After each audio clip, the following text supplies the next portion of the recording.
classical liberalism, in my opinion, has been so effective for society that that's the reason why so many countries have followed suit after, obviously, the French and American Revolution, and then it just completely took over the world, basically. Most modern countries have some sort of constitution, some sort of list of civil rights that are protected by the state.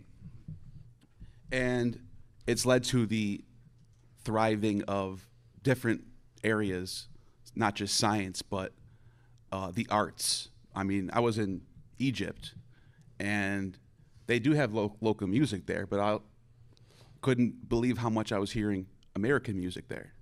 I mean, we're dominating in media and in film and music, because we live in a society where people are free to express themselves and put out that type of literature or film or whatever it is that other places don't really have the ability to do. And so the reason is because in order to have scientific advancements, you have to have a environment where there is no dogma putting pressure on people, where there isn't a state-controlled theocracy, if you will, which is what Christian nationalism is, theocracy, that is getting in the way of people doing things that are, exploring areas that are considered to be blasphemous or whatnot. And so classical liberalism also offers people who are religious to be religious. So it sort of covers the other end too. I don't know if you ever heard of Rajneeshpuram. It was like this cult out in Oregon, a bunch of new age weirdos out there. I think it was like in the 80s or 90s. They had their own commune. It was a disaster. Don't get me wrong. I'm not like saying this was a good thing. Is that the people retarded guy? I don't know. Was that OSHA? Was that him? Yeah, OSHA. The point is, they had the ability to do that under this Constitution. They had the ability to go and build their own community, and you can have homeschool. Nobody's stopping you from homeschooling and setting up your own community of a church. In fact, during the Bolshevik Revolution, we had floods of refugees from Russia that came here because this was the best place to go, that they could freely set up their church and start a Orthodox community in America. So classical liberalism doesn't just give atheism to people, it gives them the choice to choose a religion. We do have one example still around today of what could be considered Christian nationalist nation, and that's Armenia. I'm interested to hear what he thinks about this, because Armenia has a state religion. The government is pretty much tied to this state religion, the church, the Armenian Church, Orthodox Church, but they also score on the CPI, Corruption's Perception Index, 47 out of 100, which is 62nd worst out of 180, behind Saudi Arabia and behind Costa Rica, just in front of Jordan and Kuwait. So they're sitting right with their buddies that are all theocracies. And then at the top 20, you have all of the classical liberal nations. Denmark, number 1 with a 90 score. Finland, number 2 with 87.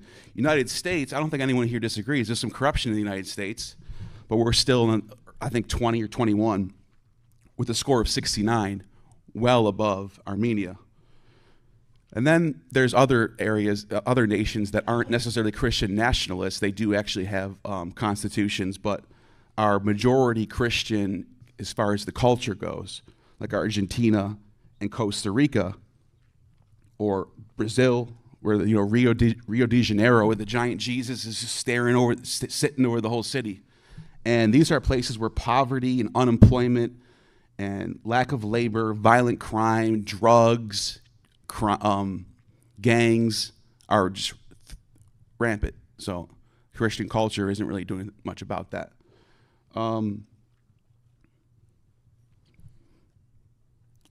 So I was thinking, since you're the one on trial here, I just wanted to ask you, how would you enforce this? How would this even go about?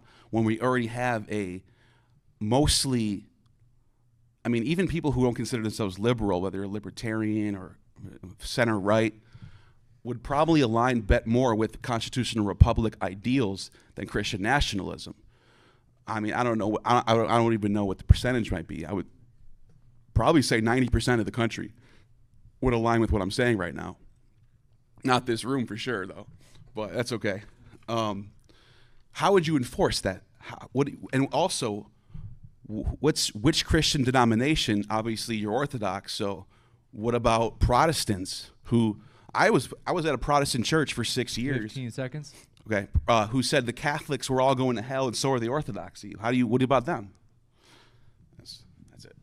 We'll kick it over to Andrew for his 5-minute opening statement as well. Andrew, the floor is all yours.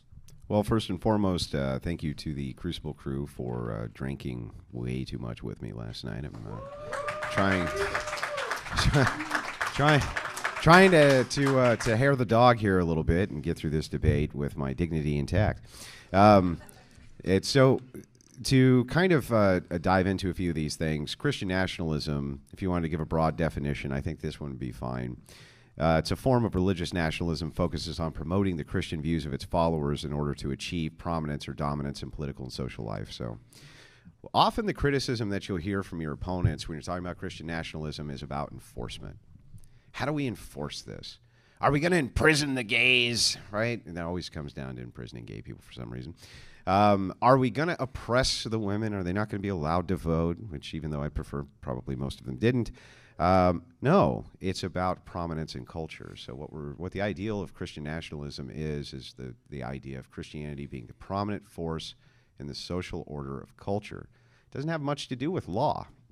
I think that laws will be just and justly created when the morality of the people who are making them have a Christian foundation and a Christian ethic. So that's what it's promoting. It's not promoting a takeover of all lawmaking systems. That's in many ways unimportant. We're talking about the foundational ethics of the lawmaker themselves.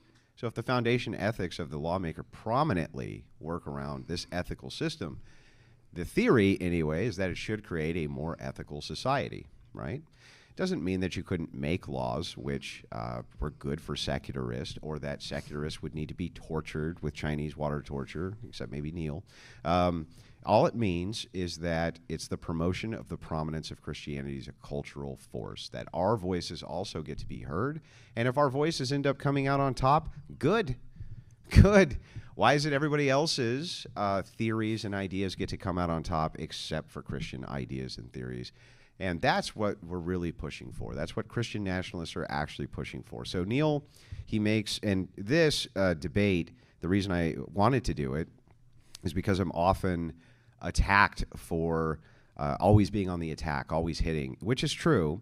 But I'm actually happy to be on the side that's getting grilled to answer these questions because so many people have them.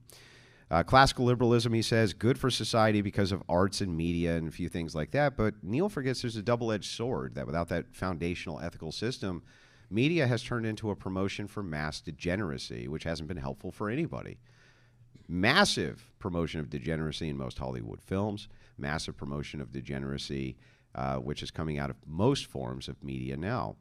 How would Neil compensate for that? Well, he can't, because if you have these kind of unlimited freedoms of expression, you're going to have a moral population, or else you're going to end up with degeneracy. How are you going to instill those morals in the population with secularism, like Neil's? He can't. Society where freedom to express is important, Christian ethics doesn't say that you can't express yourself. Where's that happening? Nowhere. He says scientific advancement requires no dogma. I would argue it kind of is a dogma, but science is evolving now into sociology and psychology being a dominant cultural force. So the thing is psychology and sociology even science? I don't even think it is. I don't even consider psychology to be a form of legitimate science. But that is what is becoming the dominant force in culture, not real science. It's not like people who are building rocket ships are getting beat up by Christians. They're not like, oh, no, no more rocket ships. What they're saying is no more sociological studies which say that we can rearrange kids' genders and rearrange their autonomy and their anatomy, right? That's what they're saying. He brought up the Oregon Commune, which is funny. This was under a lunatic named OSHA. But here's what's so funny about it. Because of the weakness of the laws in the United States for these kinds of freedoms, these people were actually able to take over this entire town, put in their own police force, right, and turn it into a hellhole where they ended up all getting arrested because they were trying to poison the local population, right? Great job there, Neil, right? Great job there. He says, well, what about these areas that have Christian ethics or they have Christian nationalism, like Armenia, where corruption is really high? Christian ethics themselves are designed to reduce corruption, that's true, but pointing out a place where it is corrupt and Christianity happens to be the dominant force for the religion doesn't mean that it's Christianity causing the corruption. 15 seconds. So, and then lastly, well, we can get into it from there. Anyway, Neil, I'm happy to open this up whenever you're ready. Thank you very much, gentlemen. The floor is yours. Oh, is there a rebuttal thing too? Or? Open dialogue. All right, let me just ask you something. Let me just rebut one thing you said about the commune of the people. I brought them up, and I did say it turned into a disaster, but they broke the law. So the law is still there. The idea of someone lawfully starting their own commune is possible, is what I meant to say. Yeah, I know, but listen, they broke. That's a terrible example. They broke the law later. They broke the law later when they were trying to poison everyone. But they actually worked within the confines of the law, take the entire town over, take over the entire police department, and literally begin the enforcement of their cult because they didn't share the same value structures or virtues as the local population. Right, but you and your entire community of Orthodoxy could do the same thing and then not break the law and then live in your ideal situation that you're looking to do anyway. Which is what? Orthodoxy, raising your children under Orthodoxy, having a church that, right, having people around you who have the same ideas as you. Yeah, but what did I say that Christian nationalism is? It's the movement towards Christianity becoming a prominent social force for good. So the idea here is social force, not necessarily taking over government positions, though. Yeah. There's going to be an entailment. I don't think you're worried about degeneracy. Well, not just degeneracy, but that's a big part of it.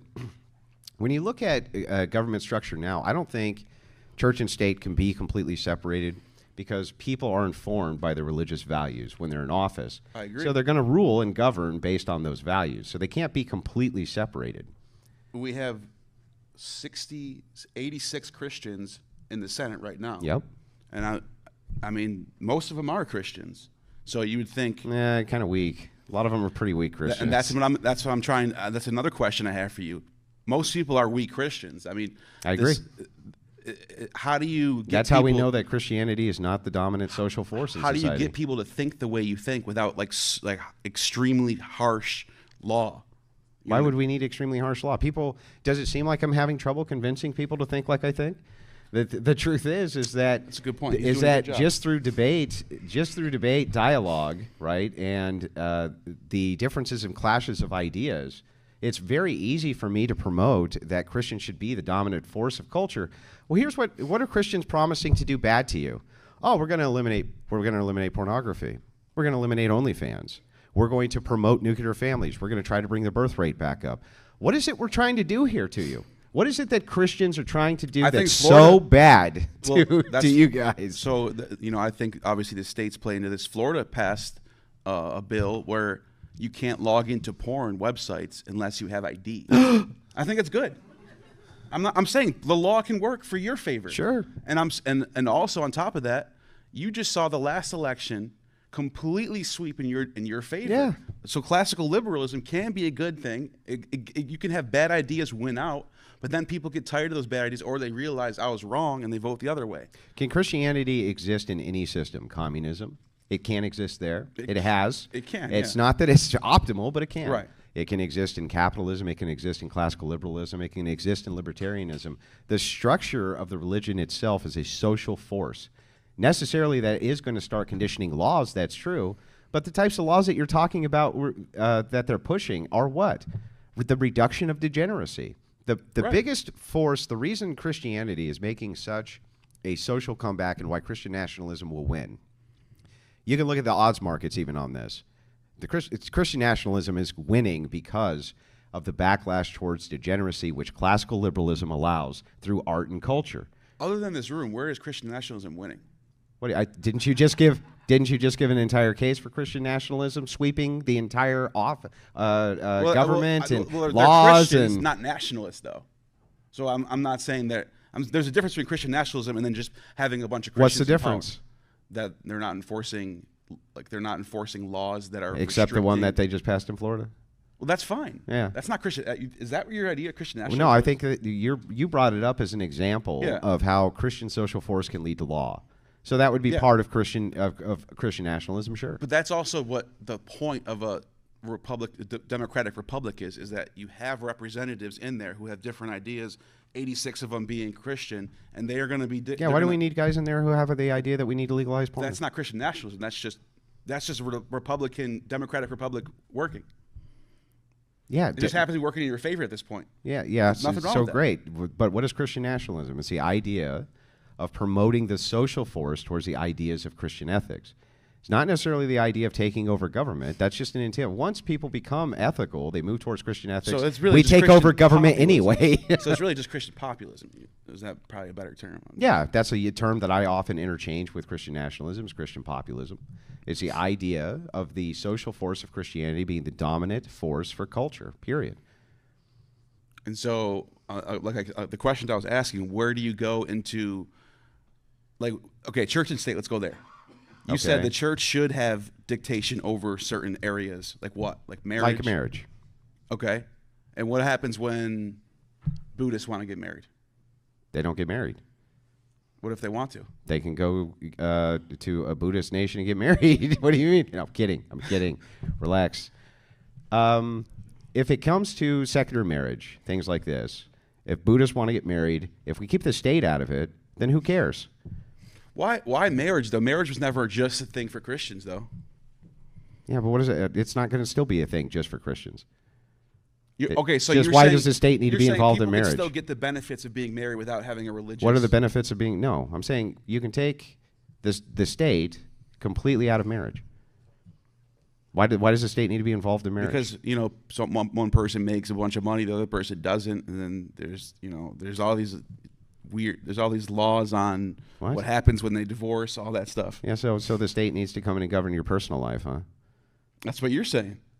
No, that's what you're. I asked you why the state needs to be involved in marriage, and you said because of money, because one person could make more money than the other person, or some nonsense. Well, there's like tax benefits, all types of benefits for people getting married. That's just part, obviously. Yeah, you can literally just reform the tax laws. That takes care of that. I don't even have a problem with that. But why does the state? Well, isn't that what? Let's say that we took the state out of marriage altogether, okay? And now churches have the authority over who they're going to marry and not. You, a secularist, an atheist, what's to stop you from just declaring you're married? I'm married. Right, but then there's no tax benefits. You don't get anything. There's not really much in the way of tax benefits now. And the earned income child credit, you get it whether you're married or not. So, what are you really taking away from people? That's all I'm really saying is that the benefits of why people get married is Nobody gets married for a fucking tax break, dude. I would bet could you even imagine that? Hey, baby, I can't wait to marry you. I was thinking that I'd save a couple $1,000 on my income taxes this year. Last thing on the marriage thing, because this is dumb. I don't know if you want to keep going on this, but what's the difference between getting married in your preferred church and then someone else doing it somewhere else? What do you say? Well, so right now there's someone goes to Vegas and get married. Yeah, right now there's a forcible recognition as to what marriage is. I think if the state is out of marriage, that the social order of Christians, the force of that order, we would recognize proper marriages, which would lead to social shame for the types of marriages we don't like, without ever needing to use the prescription or power of law for discrimination. Okay. What else would the church have powers in, as far as, because right now you have your three branches of government. Where's the church going to play into this? What do you mean? They would just apply in a synergistic relationship. Okay. What's the logistics of that? Of a synergistic relationship? Yeah. It just means that they have power over culture, and culture has power over the dominance of governance. There's a lot, what's the degree of that? That's very vague. Are they going to be able to stop a movie from coming out that it's degenerate? They could through social pressures, yes. But they can do that now through social pressures. Right. So social pressures is something that anyone could do. But I'm Yeah, saying, that's right. What can the church do as It far can as apply law? social pressures just like anybody else could to stop a movie from coming So out. why do you need theocracy for that then? Who the fuck advocated for I'm sorry, theocracy? I'm sorry. Christian nationalism then. Because what is It's Christian already possible nationalism? now. What is Christian nationalism? It's the movement towards Christianity being the dominant social force in society. Okay. So if the idea here is that Christians are getting rid of things like abortion, smut movies, things like this, they can do that through social power. It's Right. just the realization that Christians have the social power to do it. Like, let me give you an example. You remember during COVID-19 that almost every place shut down, they told them to shut down except what? Churches. They went, no, we're not doing that. That created actually a huge social pushback. That nobody else was defying the government except the church, except churches, right? Who said, no, we're not doing it. We're not going to do this. No way. Not going to happen. That created a social dynamic of kind of fighting back. You know what I mean? It's the first time people had seen in a long time where churches were able to socially hit back. And so that created a kind of dominant force or some sort of inertia towards something. So what we're looking to do is create that same social force in society towards what it is that we want, necessarily thinking that will at some point inform laws, but we don't have to change the entire process. I postulate the entire process will change over time anyway if the social foundation is predominantly Christian. My other question was, like, okay, the degeneracy thing. You really thought you had some of that theocracy No, thing, didn't because you? I care about freedom of expression. I'm not pro-degeneracy, but I know there's levels of what people consider degeneracy and what some people have higher tolerances for things. Yeah. I'm trying Is to... it perfectly acceptable for you inside of this kind of government theory that you have in your head if Christians as as individuals use the force of social shame and the force of kind of where we put our money, things like this, in order to stop companies from releasing products we don't like, to stop companies from doing things we don't like, even to stop governments from passing laws we don't like? Is there any actual objection to that? Through the system right now, no. No. So, like, I don't have any issues with... But Christianity, even if I disagree with the politics, yeah, the last election is the last election. People voted, and that's what it is. Sure. But that's Democratic Republic. That's the that's just the structure of governance. It's though. working. But like I said, Christianity can exist in any type of government structure. Yeah. What I'm saying to you is that that doesn't mean it gets to be the predominant social force, and it's not right now. If Christianity was truly the dominant social force in society, porn wouldn't exist. Right? It wouldn't exist. We would have laws against it. We would have laws against transgender, doing reassignment surgery for kids. We'd have laws against these things. But it's not just Christianity that has ethical dispositions against porn, for example. Other faiths do the same thing. Can't wait for them to join us in our fight for social supremacy of Christianity. Great. So what's the difference between what's going on right now and then just people are becoming Christian? What do you mean? Like, what's the difference between what you're saying and... Because right now Christianity is not the dominant social force of the United States. And the aim of Christian nationalism is to make it so. My evidence is... I thought you said it was just realizing that they have the power. No. What do you mean realizing they have the power? I thought you just said... It's them realizing that they actually do have the power because they're the most dominant group in... No, that's not what I said. Yeah, I think you're talking about when I was talking about churches themselves realizing they had power to fight back against COVID. Right. Yeah. That which was a thing where people realized, wait, the church... So when you talk about institutional power in the United States, the left wing's institutional power is through media, right? I don't think we would disagree there, right? It has been through media for the last 60 years. And through these various tech companies until recently, that's been a huge source of their power, too, for propaganda, this and that.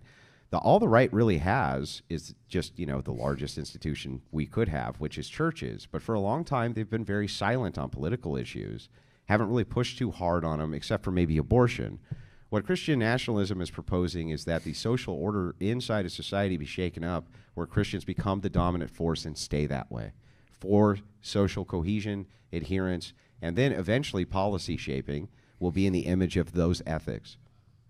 It's not a radical overhaul. It's not necessary for there to be a radical overhaul of the current laws and regulations, because if people follow those ethics and their constituents follow those ethics, those things will be demanded anyway. And what happens when different denominations and when the Protestants start arguing with the Catholics and the Catholics start arguing with the Orthodoxy? What happens then? What happens then is that we have theological differences, and then we start arguing about which one becomes the social force, which has always happened. But the kind of uniform ethics of those who believe in the Nicene Creed, right, they don't change, not kind of the universal grounding. We're going to agree on a lot more than we disagree about. Yes, we'll fight over theology, that's true, but atheists fight over all sorts of different things when it comes to science and harm principles and stuff like this. It seems to still be okay. They can still unite over some issues, and it seems to be all right for them. And this is just kind of a joke, but the Methodist types that are, that obviously you're not a fan of. Yeah. What about them? What about them? What are they? They're Christians, right? Do they have a say in your Christian national? As far as a dominant force in society, I still think that even Protestants bring more value to the table than secularists and atheists and people like this. Now, yes, I agree with you. I'm not talking about... Some Protestants are problematic. That's true. Okay, and you have some churches which have the LGBTQ stuff. It's disgusting, this type of thing. Right. But if you were to have Christianity become, again, a prominent social force in society, those things would begin to be whittled away. They're already fought and resisted at every single metric. At least within, I mean, most Christians, for instance, if you have an LGBTQ flag in your church, they don't consider you Christian. I mean, they're just going to walk away from that, right? I guess the thing I'm hung up on right now is what we just saw in the last election was people coming out to vote, mostly the Christian right, and winning in every single, winning all of the swing states, winning the House, winning the Senate. What is wrong with this? How is that not working? That needs to, that seems to be. It is working. So what? So what do you need Christian nationalism for? Because here's the reason it worked is because Christian nationalists like me were pushing Christian ethics to be the dominant social form in society by pointing out that, hey, these progressive values, the things that these progressives want to do, and this mass degeneracy is not working well for society. And so it was through tens of thousands of men like me, even to some degree like you, Neil, who are saying, look, enough of this is enough of this, right? Mostly pushed by Christians, though. Mostly pushed by Christians, enough of the smut, enough of the degeneracy. That really helped sweep Trump in. Why do you think Order 1, Day 1, was there's only two genders, right? Signed into law. There's only two. Do you think that was Trump's idea, or do you think that was the fact that his advisors went, look, your Christian base, they've been fighting for this for a long time, and it's time for you to put this in place? Yeah, I think it could be that, yeah. Yeah. That is the idea of Christian nationalism. Christianity as a social force can have serious political ramifications, and ultimately, if we're the social dominant power, we can get rid of a lot of this stuff that's causing problems in society. And passing laws is one of the ways, right? Can you give me an example of a law that you would enforce that gets rid of degeneracy? Sure, I absolutely ask them to or want to push towards the overturning of the interpretation that gay marriage is a thing that's not up to the states. So I think that should be completely left up to the states like it was, and that states should have actual voting done on whether or not homosexuals should be allowed to get married. And then when that happens, guess what? They never are. Like even California, it failed, right? Really? Yeah, even in California, it failed. So when it's left up to the states to actually vote on these things, and the people in the states vote, they say no. Right now, under the propaganda, they say, oh, people are so accepting of LGBTQ. It's like, well, how come when it comes to time for the people to vote then, they don't vote for it? They don't want it. It's because it's all propaganda. So Christianity as a social force can do a lot to dominate these areas of propaganda and do a lot to push forward social issues that we find valuable. That's what it's postulating. Dominant social force. One of the things I brought up when I opened up was this how important it is for universities to be free from any sort of dogma of any sort of ideology, whether it's some politics or religion or whatever, and be able to do studies on things and make breakthroughs or whatever. I didn't really hear anything about that from you. Like, what do you? I think that psychology has become very dogmatic. I'm not just talking about psychology. Yeah, but I think that the dominant social force of science in the West is psychology and sociology. I think that that is the dominant social force. When people say you don't believe in science, they mean my studies. You don't believe in my studies. You don't believe that, studies show that due to gray matter in the back rear of the medulla oblongata, your kid could be trans, right? This is the idea of modern sociology and psychology, which I consider to be pseudoscientific and an extension of progressive. It's like an extension of the power arm of progressives is to use pseudoscience, package it as though it's real science, and then put it out as propaganda, right? Studies show X, Y, Z. Most studies are not even reproducible because they're pseudoscience. So it's like, no, science itself has now become corrupted because what's passing for science isn't science. Let me ask you this. Nice. You got a clap out of that. Let me ask you this. What would you prefer? You didn't get a clap. Yeah, that was you. What would you personally prefer? I'm curious. Would you prefer this constitutional republic like we have right now, or, for example, like the Byzantine Roman Christian state where there's an emperor and a patriarch and they can kind of control everything? What would you prefer, you yourself? Oh, for my personal preferences? Yeah. I would prefer to stay under a constitutional republic for now. Yeah. For now. I think that that's what would work. Yes. Interesting. Because that would be completely a Christian nationalist system, in my opinion. And the reason why I brought that up is because I just don't think it could work right now in modernity. Yeah. Right? Me neither. Yeah. I don't think it could work right now in modernity. That doesn't mean that there's not going to be a time for it, because I think there will, but that takes societal conditioning, like serious long-term conditioning. Christian nationalists are postulating a 300-year plan, just like the great churches which were built in the past that took hundreds of years. This is going to be a fight that takes hundreds of years. It's not going to What's the end game of that 300-year plan? I'd love to hear that. What's the end game of science? Of your scientific There is no end plan. game of science. Well, right. There's no such thing as an end game for science. So here's my end game. Here's my end game for you. Same as your end game for me. The whole world becomes Christian. That's the end game. Has it ever been that way? Well, I don't know.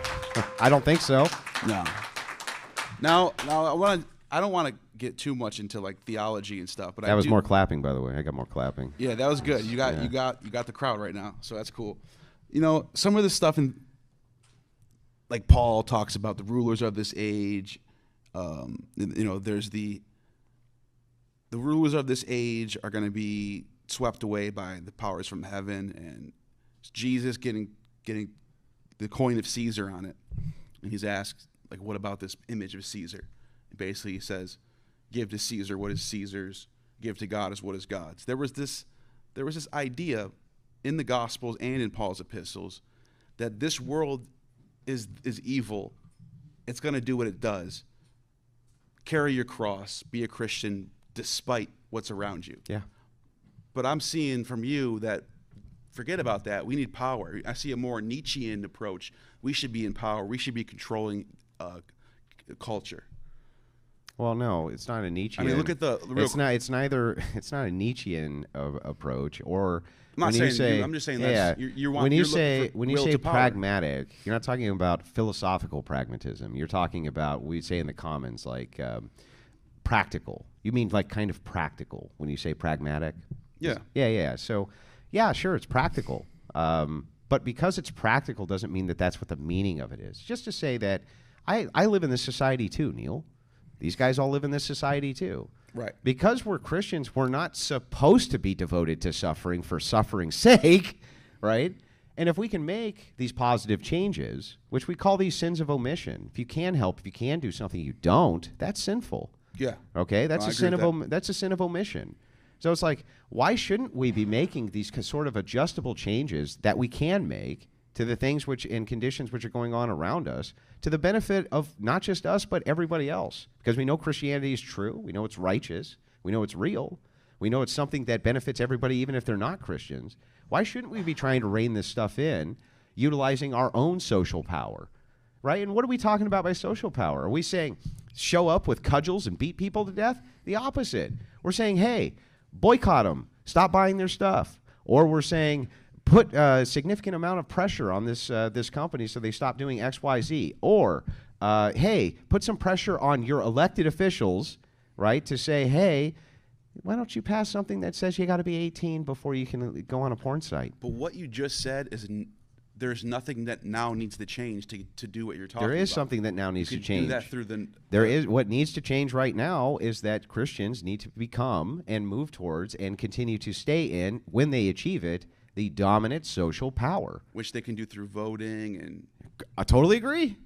They can do all that through voting and everything else. So if we say a Christian nation, like what did you think we thought what did you think Christian we were saying? That we were going to bring in the Byzantine Empire, declare Trump the emperor, and then like what did you think we were trying to do here? When I hear Christian nationalism, I think of some sort of theocratic system where the church has actual powers that it can dictate certain things in society. Power is a strange thing because power can be an institution that you give authority to, even if it's not elected. Like this happens now, okay?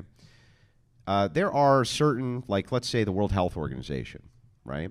I didn't elect anybody in the World Health Organization, neither did you. Right. But you're not going to argue with me that they're not a very powerful group. True. And it's because when they release their mandates, documents, things like this, people give it a lot of adherence. They like, wait, these are experts. We should listen to what they're saying, right? We have a lot of trust in them. They exercise a lot of power, right? Power is not always exercised through just voting and through things like this, but also through the trust of institutions or the trust of value structures that people have. So you could have an idea of like a Christian social order, which has a lot of power, just because they say things like, look, we're going to put significant pressure on you to put in Christian ethics from the top down. Using democracy, using voting, using your systems. And aren't we allowed to do that under your system? Aren't we encouraged to do that under your system? So why shouldn't we be just going full bore to grab as much of that power as we possibly can so that we can make those changes? I'm just trying to figure out what the difference is then. Between what? Between the system we have right now that just works. That Christians aren't the dominant social power. That's the difference. And when Christians become the dominant social power, then you'll have true Christian nationalism. What does that look like to you when they have this dominant power? What does that look like to you? That significant pressures are then put on government institutions and NGOs to become an arm of Christianity rather than operate with independence against Christianity.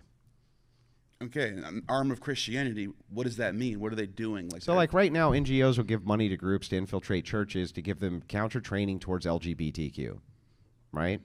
Bunch of documents just recently released on this. I'm sure you read them, okay? A little bit. Yeah. So the NGOs, non-government organizations give out tons of money to various groups who go in and say, hey, look, you guys are having trouble with LGBTQ, people getting the correct counseling in your church.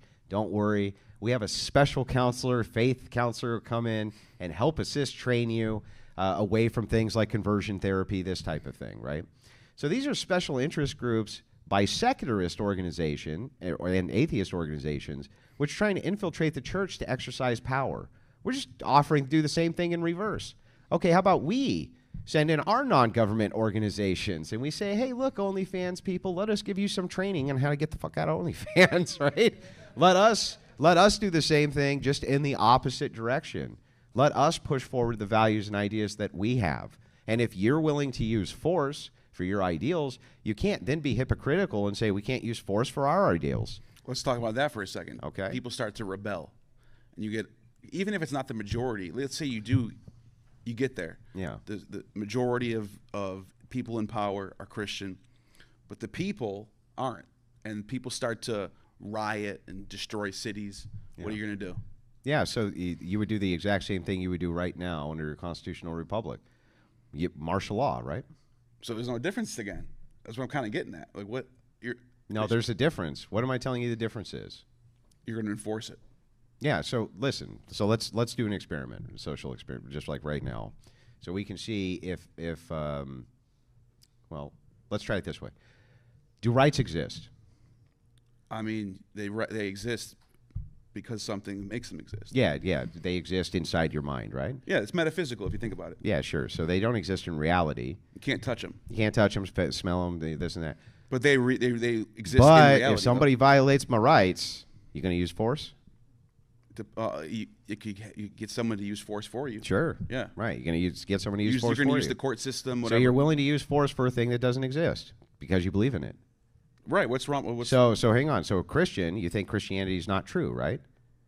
Yeah. Yeah, okay. So we believe in something also that is not true according to you, but if you violate it, we'd be willing to use force in order to do something about that like you would for my rights. So what's the difference?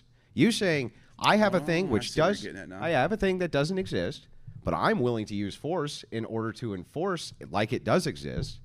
How's that any different than you saying Christianity doesn't exist, but you're willing to use force as though it does exist? How's that different? But there's a big difference here. What? Let me explain it. I can't wait to hear it. With rights, we're talking about a system that It's made up. it doesn't matter if it's made up. Yeah, I know, right, exactly. The Constitution is what makes this entire thing work. Which is made up. It doesn't matter. It's the Now you're getting a it. country that doesn't have a constitution. So if Christianity isn't true, it doesn't matter. What happens if I go to Saudi Arabia and I start saying that Muhammad is whatever, and just think of something crazy? They're going to behead you probably. And put Right. your head on a But spike. I can do that here. Why? Yeah, you can do that here. Because no one can enforce anything against me for saying that. Yeah, right. So there's a reality behind it.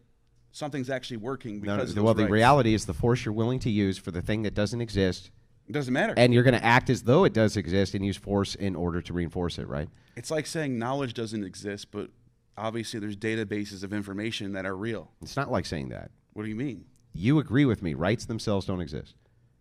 They do metaphysically. Where? So, Where metaphysically even do they exist? well, okay, Bill of Rights, Constitution. What do you mean? You mean to the piece of paper? Piece But of they're paper, yeah. constructs of the mind is my Exactly. point. That's why I said it's Yeah, metaphysical. yeah. They exist. Okay, got it. So that's what you mean by metaphysical. Yeah. Okay.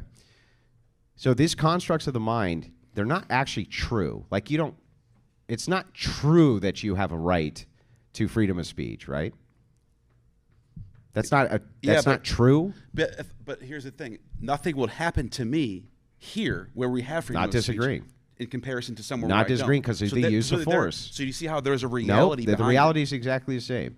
If I make up something, Exactly the same. I'm not getting beheaded. Yeah, I know. it's different If I reality. make up something in my brain, like this is God, let's say. Yeah. This is God. And its properties are, if you say Coors Light is better than Bud Light, you get beheaded, right? Now I'm willing to use force on behalf of this thing that you don't believe is true. Okay, but you use force right now on behalf of things you don't believe are true. Right, but it's the process behind the whole entire system. Is that there's a Bill of Rights, there's a Constitution. Yeah. Everyone has these things in common. It puts Yeah, I'm not everybody- disputing puts that your everybody at force, that you using force has results. Right, but if you don't have those metaphysical things, think of how different things would be. Yeah, they would be very different. So there's a reality. That's what I'm saying. There's a reality that is a result of the fake. Just rights. like the reality of me believing what you would No, I don't consider to deny be. that. I don't deny so that. what you would consider to be fake God. I don't deny. has huge benefits for guys like you, right? I agree. I was hoping we would go there. Because So if that's the case, like we're basically religion helps people, right? We agree on that. Religion, Well, Christianity. and other religions too. I've looked this up. I've actually brought some studies. some more than others. University of California did brain scans to determine. My brain scans. Well, there's other ones too. I'm sure it's good science, bro. There's studies from Duke University about meditation, improving cognitive performance. University at Wisconsin did studies that showed both of those two are correct. The point is, people who are religious do have better lives. Yeah. But that's why I'm agreeing with you that even if it's metaphysical, not real, there's a reality behind it. But the same thing exists for rights, right? No, there's no reality to rights. I just explained it. No. You're confusing the truth with the effect. So the No. idea is like, here's what's actually true. What's true is The effect is the you truth, pretend though. The effect is the truth, though. the effect is true. Yeah. I agree with that. That's all I'm saying. Yeah, I agree with that. And the same with religion. Yeah, I agree that the effect is true. So neither of us are going to dispute that the effect is true on both ends, right? What I'm saying to you is just simply this, that you can't criticize people for using force on behalf of their fictitious sky daddy if you use force on behalf of your fictitious piece of fucking paper, right? What you're doing is you're just saying, here's the values that I have, and I'm willing to kill on behalf of them.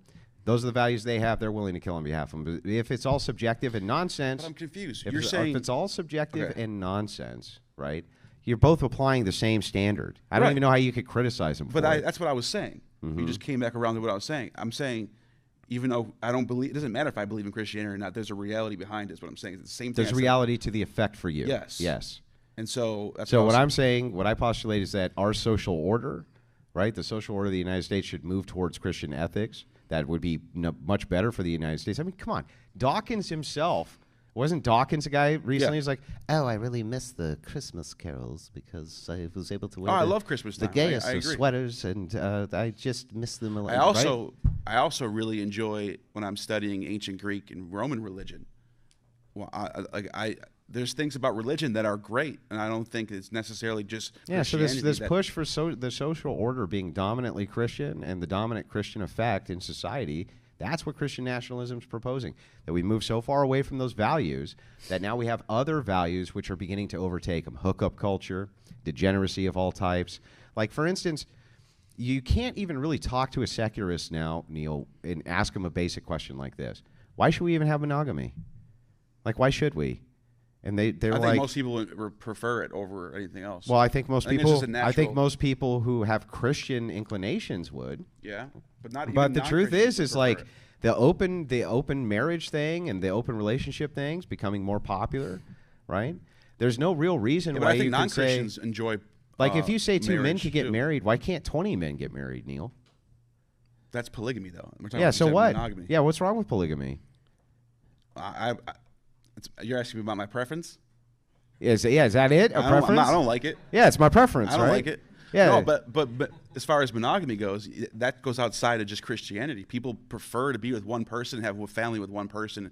People prefer that life. Yeah, that could be. But if the dominant social order is Christian, right, we want to normalize that as much as possible is the point.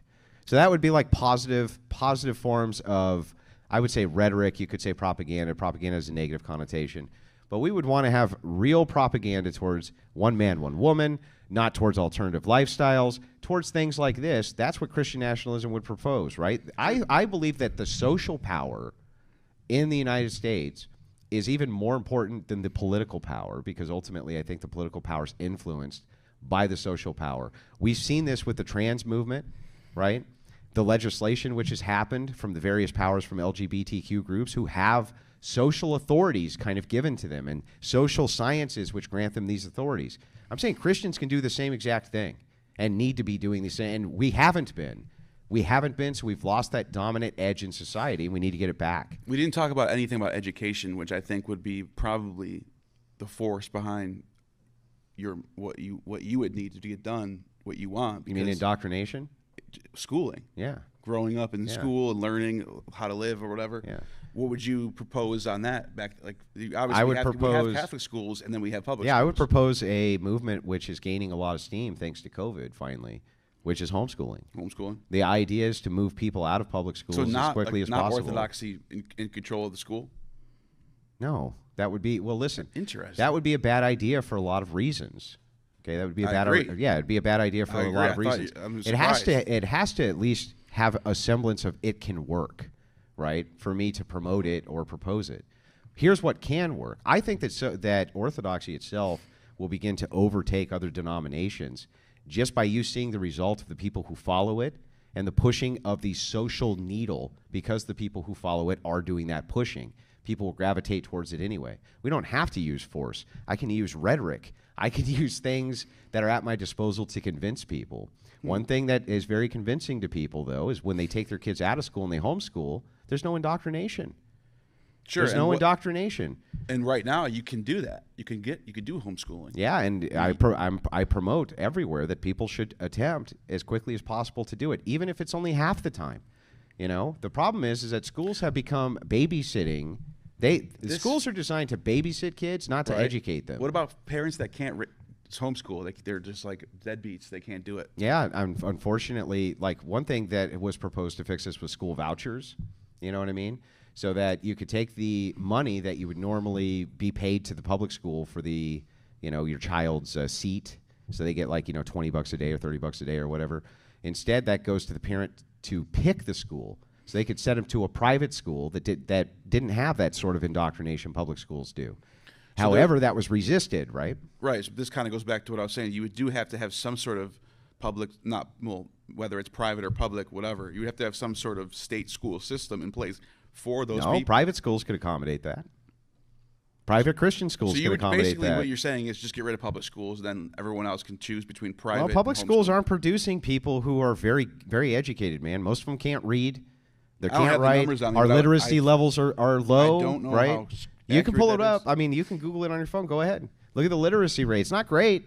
Do you feel like our schools are cranking out educated people, Neil? Well, I'll take your word on that. But Do you think so, Neil? Do you think they're cranking out educated people? Yeah. You do? I went to a public school, and I know plenty of people who are lawyers and doctors and high positions. That went to public school Public with school you? with me, yeah. Yeah, okay. I'm not everybody, obviously. Yeah. A lot of dipshits who are coming out of these public There's a schools, right? That's Yeah. all right. I'll give you that. There's a lot of dipshits in public school. So the thing is like, look, you can give parents the choice to utilize that money to move into a school district which is good for them, right? Yeah. So no, Neil, the Orthodox aren't here to say we're going to take over the entire government with use of force and machine guns.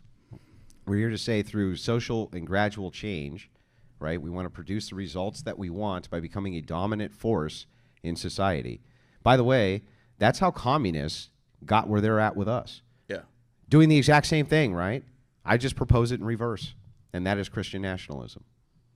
Invade their stupid little NGOs, wreck their little safe spaces, get right in their stupid little faces, and tell them no.